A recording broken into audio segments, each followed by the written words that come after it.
ફોરેસ્ટના અધિકારીને માર મારવાના કેસમાં 7 વર્ષની સજા ફટકારી છે, સાથે 9 જેટલા આરોપીઓને પણ સજા ફટકારવામાં આવી છે।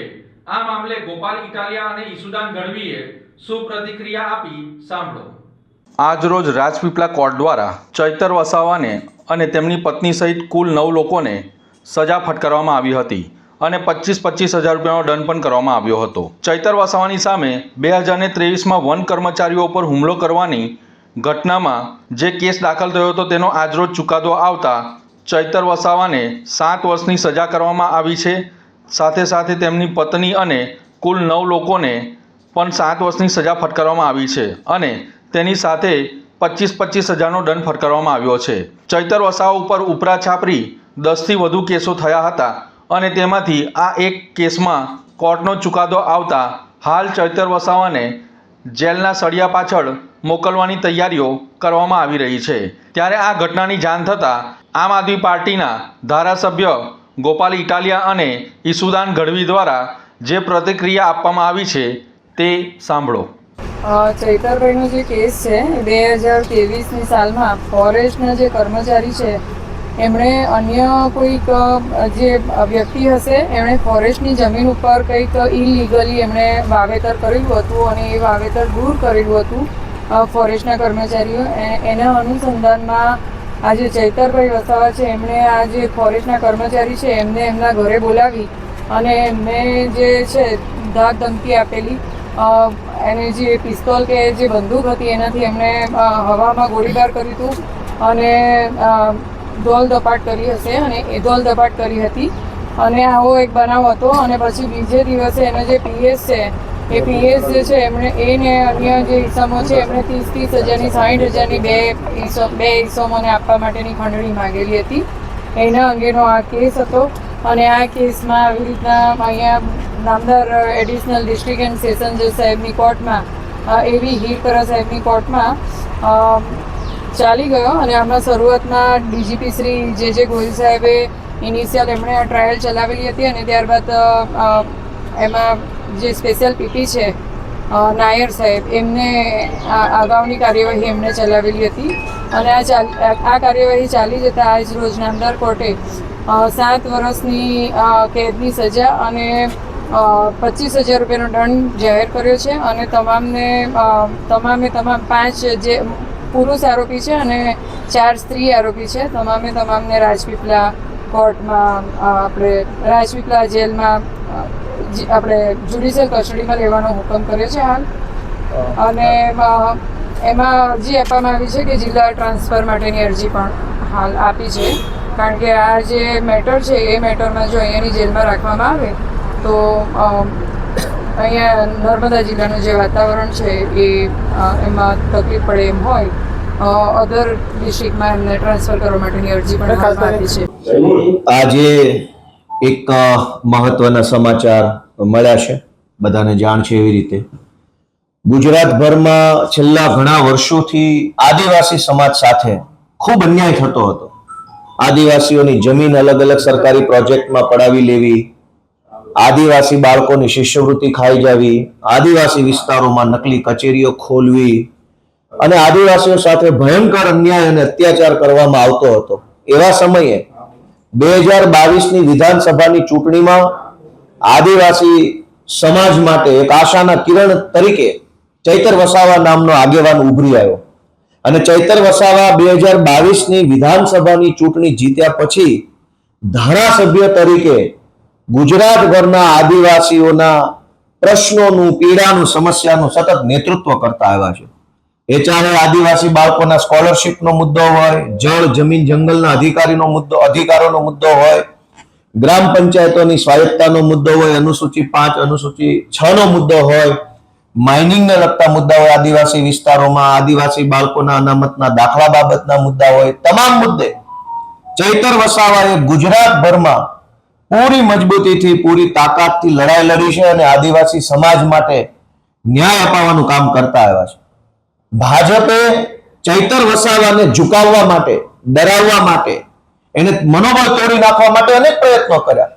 ગૃહમંત્રીએ ડેડિયાપાડા જઈને અનેક સભાઓ કરી, પ્રધાનમંત્રી ડેડિયાપાડા આવ્યા, અનેક મોટા મોટા નેતાઓ ડીડિયાપાડા જઈ અને ચૈતર વસાવાનું મનોબળ તોડવા, ચૈતર વસાવાને તોડે પાડવા માટેની કોશિશ કરી.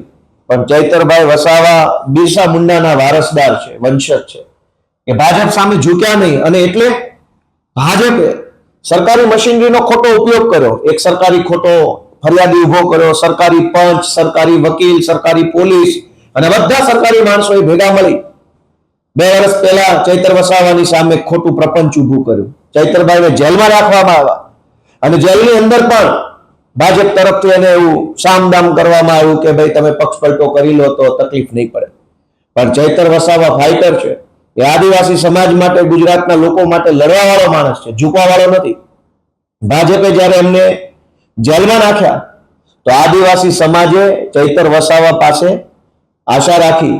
ચૈતર વસાવાને જિલ્લા પંચાયત જીતાડી આપી. આદિવાસી સમાજે આદિવાસી વિસ્તારની અનેક તાલુકા પંચાયતો, જિલ્લા પંચાયતો, આ નર્મદાની જિલ્લા પંચાયત બનાવી દીધી. શું કામ? કે આદિવાસી સમાજે જોયું કે ચૈતર વસાવાને દબાવવાની કોશિશ થાય છે. વર્ષો પછી એક મરદ માણસ સમાજ માટે બોલવા લાગ્યો છે, એને ભાજપ દબાવે છે. એ વાત આદિવાસી સમાજે જોઈ, જાણી અને ચૈતર વસાવાને ધારાસભ્ય હતા, સાથે સાથે જિલ્લા પંચાયત પણ આપી. ભાજપના પેટમાં તેલ રેડાયું અને અચાનક જ સજા થઈ ગઈ. સરકારી પંચ, સરકારી પોલીસ, સરકારી વકીલ, ફરિયાદી સરકારી, સાક્ષી સરકારી, બધું જ સરકારી. કેમ આવું? ગુજરાતમાં હજારો ભાજપના માણસોએ ન કરવાના તમામ ધંધાઓ કર્યા છે. એને તો પોલીસ સ્ટેશનના લોકઅપમાં 1 કલાક બેસાડવામાં નથી આવતા. ચૈતર વસાવા જ કેમ? કેમ કે ચૈતર વસાવા ઝૂકતો નથી, ડરતો નથી, ઉભો રહેતો નથી. એ સતત લડ્યા કરે છે, અવાજ ઉઠાવવા કરે છે. વિધાનસભાથી લઈ સડક સુધી, ગામની ગલીથી લઈ અને સર્વોચ્ચ જગ્યાઓ સુધી થઈ એ આદિવાસીઓ માટે લડે છે.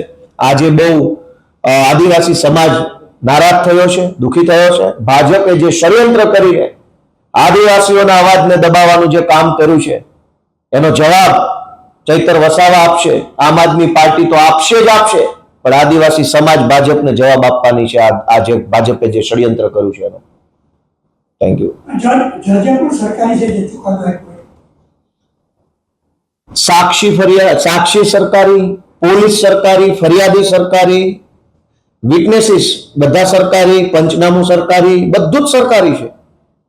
તો સ્વાભાવિક છે કે આખું ષડયંત્ર ઊભું કરવામાં આવ્યું છે ચૈતર વસાવાની વિરુદ્ધમાં. ચૈતર વસાવાને કહેવામાં આવ્યું તો ભાજપ દ્વારા કે પાર્ટી બદલી નાખો, બધું સારું થઈ જશે. પાર્ટી બદલી હોત તો આ ચુકાદો ન આવે. એનો અર્થ એ થયો કે ચૈતર વસાવાને ફસાવવા માટે સરકારી તંત્રનો દુરુપયોગ કરવામાં આવ્યો છે અને કોઈ પણ રીતે ચૈતર વસાવા એની રાજકીય કારકિર્દી ખતમ થઈ જાય, ચૈતર વસાવા આદિવાસીઓ માટે બોલતો બંધ થઈ જાય, ચૈતરભાઈ મુદ્દા ઉઠાવતા બંધ થાય, એનું મોઢું બંધ કરવા માટે, એને ઝુકાવી દેવા માટે, એની રાજનીતિ બરબાદ કરવા માટે થઈ આ ષડયંત્ર કર્યું છે. પણ અમે આમ આદમી પાર્ટી, અમારી આખી ટીમ ચૈતરભાઈ વસાવાની સાથે છે. આદિવાસી સમાજ ચૈતરભાઈની સાથે છે. ભાજપ સામે અમે ઝૂકવાના નથી ક્યારેય. ગોપાલભાઈ, આપ વકીલ એડવોકેટ છો. ખાસ જ્યારે 7 વર્ષની સજા પડી છે તો ધારાસભ્ય પદ પણ એમનું જોખમમાં છે. હવે પછી કાનૂની રસ્તો પાર્ટી કઈ રીતે અપનાવવાના છે? હાઈકોર્ટમાં, સુપ્રીમમાં કઈ રીતે? અમારા સુપ્રીમ કોર્ટની એડવોકેટ્સની ટીમ અત્યારે સક્રિય છે દિલ્હીથી. અમારા ગુજરાત હાઈકોર્ટના એડવોકેટ્સ પુનિતભાઈ જુનેજા, ઓમભાઈ કોટવાલ, દિવ્યેશભાઈ સહિતની અમારી ટીમ, પ્રણવભાઈ, બધા એક્ટિવ છે. હું પોતે પણ આમાં એક્ટિવ છું. જે કંઈ પણ કાયદાકીય રસ્તાઓ અમારી પાસે છે એ રસ્તાઓના માધ્યમથી અમે ઉપરની અદાલત, એના ઉપરની જ્યાં જવું પડશે ત્યાં જઈશું અને ન્યાયતંત્ર પાસેથી થોડા ઘણા ન્યાયની અપેક્ષા રાખીશું. પણ આખો ઘટનાક્રમ છે એ ભાજપ પ્રેરિત ઘટનાક્રમ છે. ચૈતર વસાવા જ કે ગુજરાતના ઇતિહાસમાં અનેક કાંડ, કૌભાંડ ને દુર્ઘટનાઓ બની છે. હજારો ઘટના બની છે. કોઈને સજા નહીં, સજા માત્ર ચૈતર વસાવાને. આ સજા શેની છે?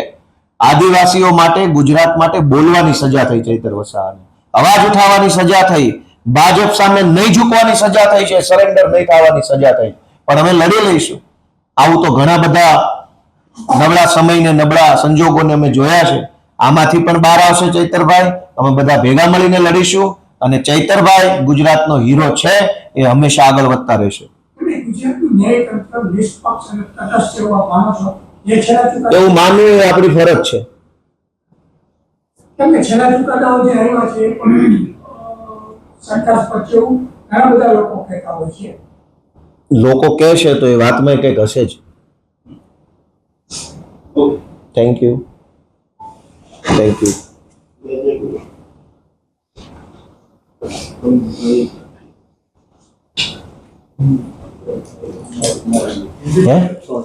हिंदी केवल हाँ ना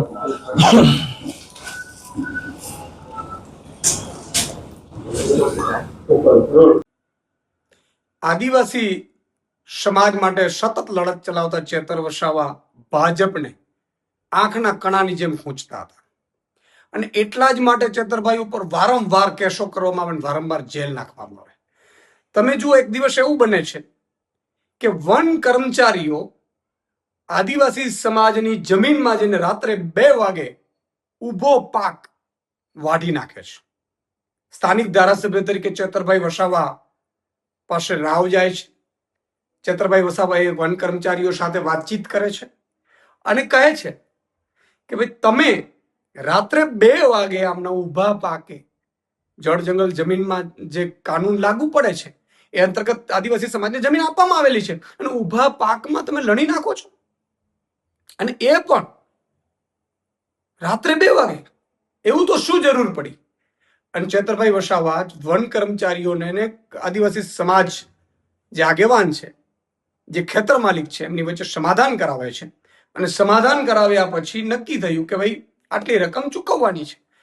અને સમાધાન થઈ ગયા પછી ભાજપ વાળાને ત્યાં મેસેજ પહોંચે છે કે વન કર્મચારીઓની સામે ચેતર વસાવા છે એ બોલાવીને ધમકાવ્યા.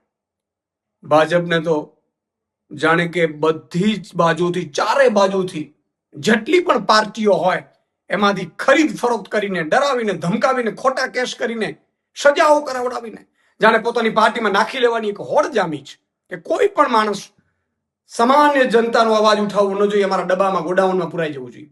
અને એટલા માટે ભાજપને ખબર પડી, એમણે કર્મચારીઓને કહી, ડરાવી, ધમકાવી અને પોલીસ ફરિયાદ કરાવડાવે છે. અને એ મામલામાં ચેતર વસાવા જેલ પણ જઈ આવ્યા અને ફરીથી ડે ટુ ડે કેસ ચલાવીને આજે ચેતર વસાવા ઉપર ભાજપ વાળાએ 7 વર્ષની સજા કરાવડાવી છે. તમે જુઓ કે કેટલા કેસો છે જેમાં તાત્કાલિક સજા થઈ હોય. જ્યારે સમાજના મુદ્દા ઉઠાવે છે ચેતરભાઈ વસાવા, એટલે ભાજપને ગમતું નથી, ભાજપના નેતાઓને ગમતું નથી, કારણ કે આદિવાસી સમાજનો તો અવાજ બની શકતા નથી, સરકાર એમની છે. અને ચેતરભાઈ વસાવાને લોભ લાલચ પણ આપી કે આવી જાઓ ભાજપમાં, નહીં તો આમ કરી નાખીશું, તેમ કરીશું. આ પહેલા પણ કેટલાક બેક ઓપરેશન એમના સફળ પણ ગયા કે ખોટા કેસો હોય કે સજા પડવાની હોય, તમને સજા પડી જશે નહીં તો. પણ ચેતરભાઈ વસાવા આદિવાસી સમાજના અવાજ માટે લડનારા યુવાને ભાજપમાં જવાની ના પાડી દીધી, ભાજપની ઓફર ઠુકરાવી દીધી અને એને 2 વખત જેલ જવાનું પસંદ કર્યું. પરંતુ આખરે ભાજપે ચાલ ચલાવીને એમની સજા કરાવડાવી છે. આ સજા 7 વર્ષની થઈ છે. સ્વાભાવિકપણે ચેતરભાઈ વસાવાના ધારાસભ્ય પદ ઉપર પણ આ લોકોએ ખતરો નાખ્યો છે. પરંતુ આદિવાસી સમાજ આ ભાજપને છોડશે નહીં. આદિવાસી સમાજ આ ભાજપને ચેતરભાઈ વસાવા ઉપર જે અત્યાચાર કર્યો છે, અન્યાય કર્યો છે, એમને ડે ટુ ડે કેસ ચલાવડાવીને આજે ઉપલી અદાલતમાં અમે જશું, ન્યાય તો મળશે આજે નહીં તો કાલે. પરંતુ અત્યારે સમાજને ડરાવડાવીને, આદિવાસી સમાજના હીરોને ડરાવડાવીને જે ભાજપે ખેલ રચ્યો છે, એ મને લાગે છે કે આદિવાસી સમાજ અંબાજીથી ઉમરગામ સુધી માફ નહીં કરે. અને બીજું કાકા, ગુજરાતની જનતા છે ચેતરભાઈ વસાવા સાથે છે, એમના એક નાગરિક સાથે, એમના પૂરા પરિવારને, એમના સંબંધીઓને પણ જેલમાં નાખવડાવી દીધા 7 વર્ષની જેલની સજામાં. શું વાત છે! તમારે ભાજપ પડા આ જ ભાજપના એક નેતાને હાઈકોર્ટે એવું કહ્યું છે ખોટી રીતે કે તમે ચૂંટણી જીત્યા છો. હાઈકોર્ટે ચુકાદો આપ્યો છે, છતાં એ મંત્રી પદ ઉપર ચાલુ રહ્યા હતા.